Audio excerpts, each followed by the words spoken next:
स्वागत है आपका आपके अपने YouTube चैनल देवेंचंद क्लासेज में। मैं देवेंचंद पांडे। चलिए आगे हम लोग बात करते हैं संधारित्र की स्थितिज ऊर्जा की।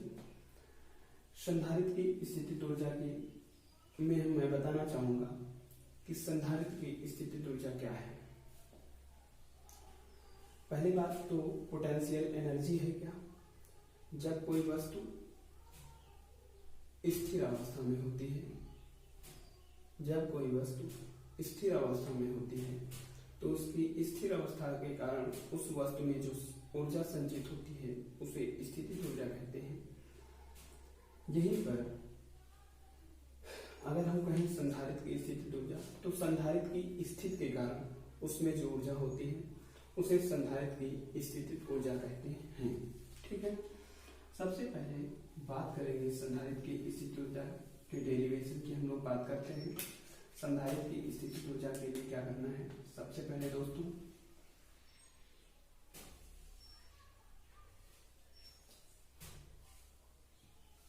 दो विधियां इसकी बताता हूं, वैकल्पिक विधि और समाकलन विधि।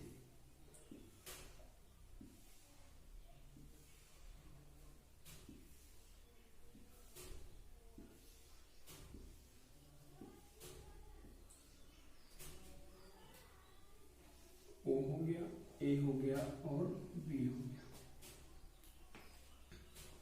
कोई संधारित्र है जिस पर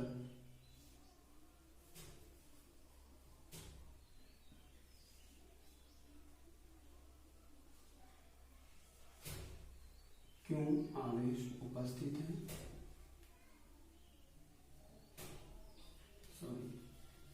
जिस पर क्या है B, उसका विभवांतर है,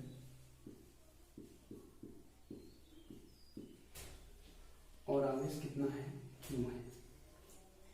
ठीक है, चलिए शुरू करते हैं। संधारित्र की स्थितिज ऊर्जा। स्थितिज ऊर्जा हमने जान लिया है, तो सबसे पहले दोस्तों good morning, good afternoon, good evening, good night all of you. मेरे प्यारे बच्चों, आज मैं सबसे पहले आपको बताना चाहूंगा कि संधारित्र की स्थितिज ऊर्जा क्या होती है। तो स्थितिज ऊर्जा के लिए कोई वस्तु जो स्थिर अवस्था में होती है उसकी स्थिति के कारण जो उसमें ऊर्जा होती है उसे स्थितिज ऊर्जा कहते हैं। आइए बात करते हैं संधारित्र की स्थितिज ऊर्जा क्या होगी। जो ये आपका ग्राफ बना है ना, इस ग्राफ के क्षेत्रफल के बराबर होगी। यानी जो संधारित्र की स्थितिज ऊर्जा होगी वो इस त्रिभुज के क्षेत्रफल के बराबर होगी, जो इसका कलर किया हुआ पार्ट है। तो संधारित्र की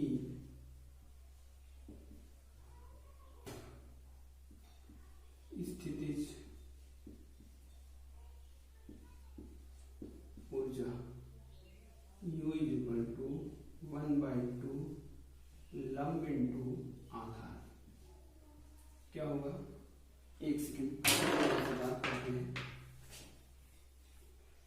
U = क्या होगा, ये आपका त्रिभुज है, त्रिभुज OAB का क्षेत्रफल। यानी जो आपका स्थितिज ऊर्जा होगी वो क्या होगी, त्रिभुज OAB के क्षेत्रफल के इक्वल होगी।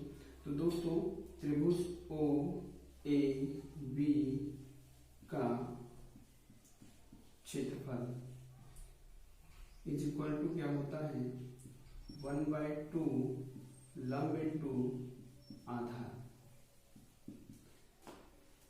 इस पर आपके आवेश कितना है, लंब आपका ये है और आधार ये है आपका। यानी लंब यहाँ पर कितना है 1/2, लंब के स्थान पर कितना V इंटू आधार कितना है क्यों। यानी क्या हो जाएगा, B = भाव क्यों V। यानी यही आपका स्थितिज ऊर्जा होगी, U = भाव क्यों V। यहाँ पर पुट कर देंगे, त्रिभुज OAB का क्षेत्रफल कितना है 1/2 क्यू वी। अब यहाँ से आप जानते हो कि चूंकि Q is equal to C, Q is equal to क्या होता है, CV होता है, तो यहाँ से हो जाएगा U is equal to half Q के स्थान पर C V और इंटू में V, तो क्या हो जाएगा हाफ C V स्क्वायर, यानी ये हो जाएगी स्थितिज ऊर्जा U is equal to half C V square, U is equal to half C V square. ये स्थितिज ऊर्जा है धारिता तथा विभव के पदों में, ये स्थितिज ऊर्जा है विभव तथा आवेश के पदों में। ये स्थितिज ऊर्जा धारिता तथा पोटेंशियल डिफरेंस के पदों में। ये क्या है, यानी potential energy in terms, potential energy in terms of charge and potential, ठीक है। और ये क्या है, potential energy of the capacitor in terms of capacitance and potential. Okay, clear, दिख रहा है, नहीं दिख रहा ना, चलें इसको थोड़ा सा जूम कर देते हैं, हाफ सी बी स्क्वायर।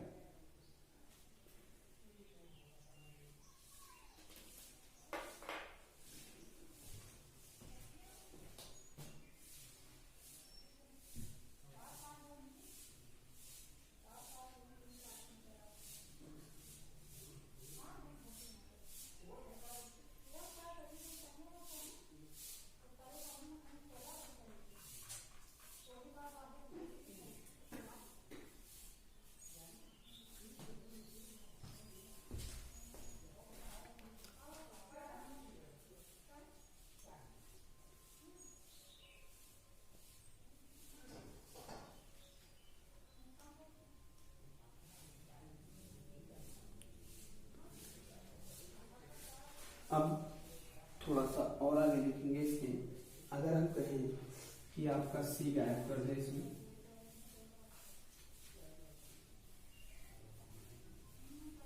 तो क्या हो जाएगा, सी इज इक्वल टू होता है क्यू अपॉन वी, तो यहाँ से U is equal to half C के स्थान पर क्यू अपॉन वी और इंटू वी स्क्वायर, सॉरी अब हम गायब करते हैं इसमें से वी, क्या गायब करते हैं, वी, तो वी इज इक्वल टू कितना हो जाएगा, Q by V is equal to Q by C, इसमें पुट करेंगे u is equal to half C v के स्थान पर q बाई सी और स्क्वायर लगाए तो स्क्वायर, यहाँ से u is equal to half C into Q square by C square, एक सी से एक सी कैंसिल, यानी half Q square by C, यानी संधारित्र की जो ऊर्जा होगी वो क्या हो जाएगी, U is equal to half Q square by C. ये क्या होगी, potential energy of the capacitor in terms of charge and capacitance, ठीक, नोट कर लेंगे। इसके बाद हम लोग बात करते हैं इसके दूसरे तरीके, चले नोट कर लिया, चलिए आगे हम लोग देखते हैं, लिखेंगे थोड़ी सी बात लिखेंगे, माना एक संधारित्र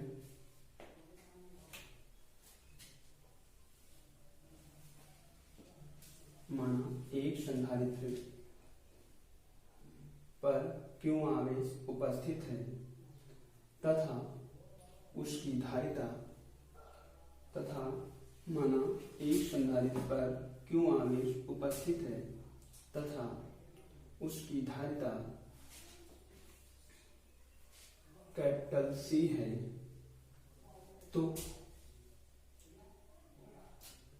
जो ऊर्जा होती है वो कार्य के इक्वल होती है। तो संधारित्र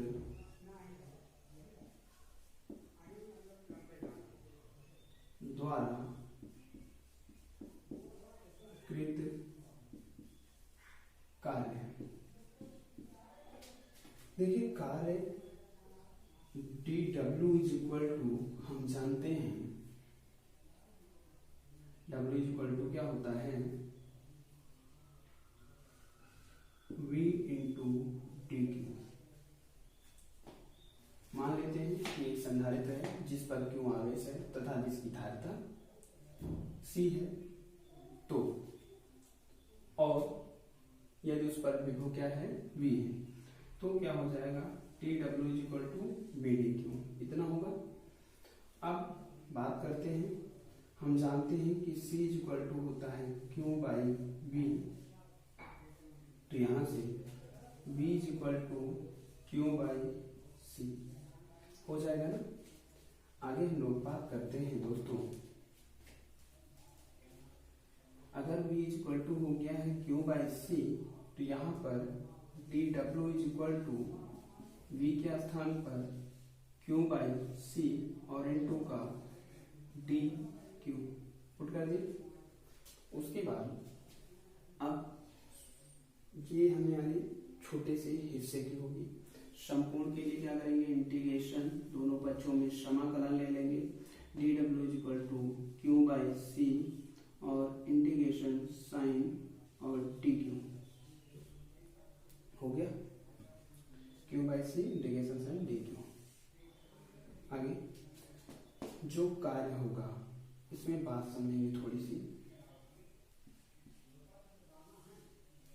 जो इसमें कार्य होगा वो 0 से लेके W तक बढ़ता है। कहाँ तक, 0 से लेके W तक। और जो इसका आवेश है वो 0 से लेकर Q तक जाता है। कहाँ तक, सूक्ष्मतम 0 अधिकतम Q। तो क्या हो जाएगा, मैंने समाकलन सूत्र बताया था, 1dx इज इक्वल टू होता है x, और x dx is equal to होता है x स्क्वायर।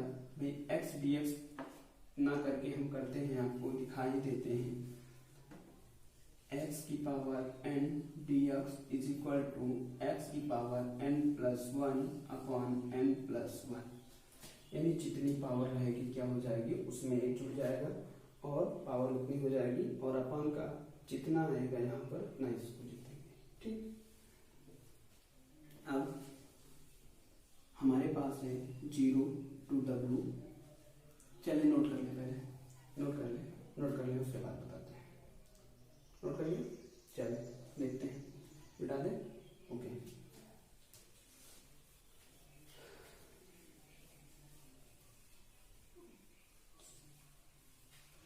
चलिए देखिए, 0 to 1 dW, 1 dW का क्या हो जाएगा, W, लिमिट 0 to W लिख देंगे। उसके बाद करना क्या है, यहाँ से 1/c कांस्टेंट वैल्यू होगी, और क्यों है,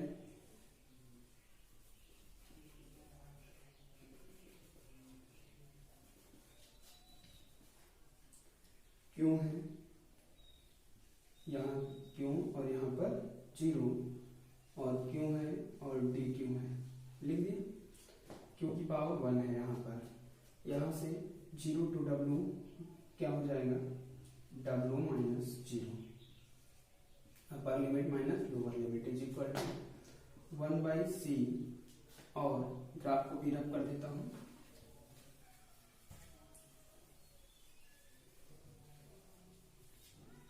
वन बाई सी, और देखिए क्यू की पावर 1 है, क्यू की पावर 1 का क्या हो जाएगा दोस्तों, क्यू की पावर 1 प्लस 1 यानी कितना, क्यू स्क्वायर अपॉन 2, और लिमिट क्या है 0 to Q, upper limit minus lower limit W minus 0 यानी W आ जाएगा, इज इक्वल टू 1/c और क्यू स्क्वायर अपॉन का 2। यानी जो W है वही आपका स्थितिज ऊर्जा है। U इज इक्वल टू क्या हो जाएगा 1/2 Q² और अपॉन का C, ये हो जाएगी स्थितिज ऊर्जा।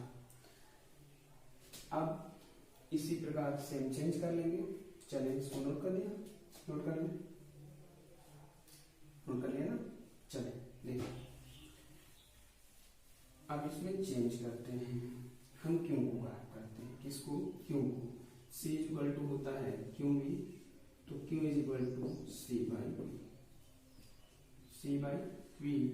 तो यहाँ से U is equal to half Q के स्थान पर C/V, स्क्वायर लगा है, स्क्वायर इनटू का 1/C है, 1/C, यानी U इज इक्वल टू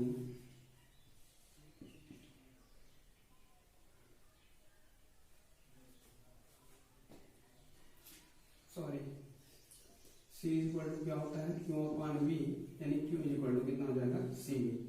तो Q के स्थान पर कितना पुट कर देंगे दोस्तों CV। यहाँ से हो जाएगा 1/2 C² V² अपॉन कर C, एक C से एक C कैंसिल, यानी ये आ जाएगा आपके पास U is equal to half CV²। ये रही संधारित्र की स्थितिज ऊर्जा दूसरे पदों में। किसमें? दूसरे पदों में। ये है इंटीग्रेशन मेथड, सेकंड मेथड जो हमने किया अभी। इंटीग्रेशन मेथड समाकलन विधि द्वारा संधारित्र की स्थितिज ऊर्जा। ओके, चलिए नोट कर लें दोस्तों। अच्छा, संधारित्र की स्थितिज ऊर्जा है तो इसका कुछ उपयोग भी होगा ना। आपने अपने घरों में पंखा लगा देखा होगा, पंखा, फैन में क्या होता है कंडेंसर लगा होता है। जो कंडेंसर होता है वो क्या करता है, पंखे को घूर्णन गति प्रदान करने के लिए एक ऊर्जा प्रदान करता है, वही आपकी स्थितिज ऊर्जा होती है। जो कंडेंसर है वो आपका संधारित्र है, ठीक है ना। अगर क्या होता है कंडेंसर, मतलब कभी कभी ऐसा होता है कि पंखा बंद हो जाता है अपने आप, तो क्या होता है इसका मतलब ये है कि जो कंडेंसर है उसे स्थितिज ऊर्जा नहीं प्रदान कर पा रहा है, घूर्णन गति के लिए आवश्यक स्थितिज ऊर्जा नहीं प्रदान कर रहा है, तो पंखा नहीं चल पाता है। कंडेंसर खराब हो सकता है। अगर कंडेंसर खराब भी हो जाएगा तो भी वो क्या करेगा, पंखे के लिए आवश्यक स्थितिज ऊर्जा नहीं प्रदान कर पाएगा। यानी सबसे मेन बात यह है कि जो स्थितिज ऊर्जा है वो क्या करती है, घूर्णन गति के लिए आवश्यक ऊर्जा प्रदान करती है। किसी संधारित्र की स्थितिज ऊर्जा किसी यांत्रिक या इलेक्ट्रॉनिक युक्ति को क्या करती है, घूर्णन गति के लिए आवश्यक गति प्रदान करती है। समझ गए बात? ओके, तो दोस्तों आज के लिए इतना ही। इसके बाद नेक्स्ट लेक्चर में हम लोग अगले टॉपिक पे बात करेंगे आवेशों के पुनर्वितरण के पश्चात ऊर्जा हानि। तो आई होप आपको वीडियो पसंद आया होगा और आपको समझ में भी आया होगा। दोस्तों वीडियो को सब्सक्राइब करें और बेल आइकन जरूर दबाएं यदि आपने वीडियो इससे चैनल आपने सब्सक्राइब नहीं किया है तो सबसे पहले आप चैनल सब्सक्राइब करें ताकि आपको नए वीडियो के नोटिफिकेशन सबसे पहले मिल जाए। ओके, तो all the best, very all the best all of you. Stay home and be healthy. Thanks for watching. Okay guys, see you, take care.